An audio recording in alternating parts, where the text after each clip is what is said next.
Alright guys, Gemini back with another video, and in this video today I'm going to be discussing what it was like to be a WCW fan in 1997.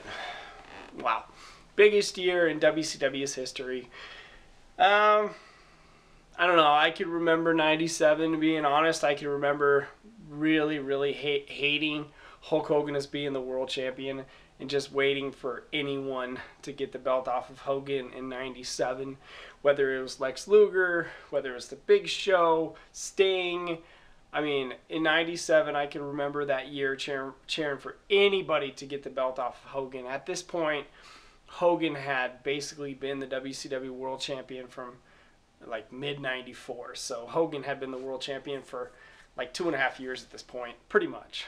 I mean, on and off. I mean, Savage had a few times Flair, but for the most part, Hogan had that belt for.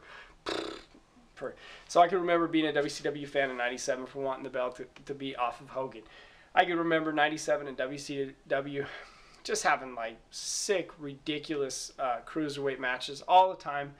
Their cruiserweight matches were just off the charts, insane, like with Dean Malenko and Psychosis and Juventud Guerrera, and I mean, they had like so many luchadors. Chris Jericho was in there. I mean, their luchador division was insane. I mean, their lightweight, their cruiserweight division was just off the charts. And the matches always would start the pay-per-views, and they were always good. And of course, you had the NWO just running wild in 97. They were just running everything. NWO was the hottest thing going in wrestling in 97, and in 97 they exploded and they had new members, Scott Norton and Vincent and Big Bubba and Mike Rotundo and VK Wall Street, and they exploded, and they took over everything in wrestling in 97, and they were kicking the WWF's ass. And I can remember having conversations on America Online, being the big WCW guy, and bragging that they were kicking the WWF's ass, and always being the WCW guy and watching WCW over WWF just to help WCW get the ratings. And that was what I did. And I can remember some of the pay-per-views in 97, Sold Out 97 with the Big Show and Hogan, and at the end the NWO laid out the Big Show. And I remember Super Brawl 97 with Piper and Hogan, and Piper had been in Alcatraz.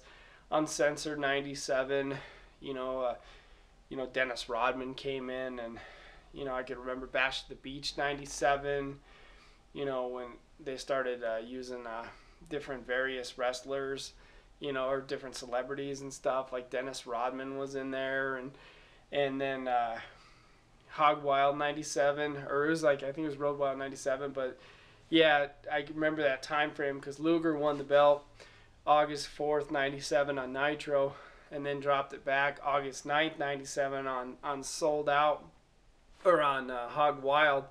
So Luger was like a 5-day champion, and Hogan, of course, had to have the belt. And I remember the end of 97 in WCW, which was spectacular, when they started building up Sting and Hogan for Starrcade. And I can remember, whoa, that's a must-have pay-per-view. And I mean, that was intriguing to watch Hogan and Sting at Starrcade 97.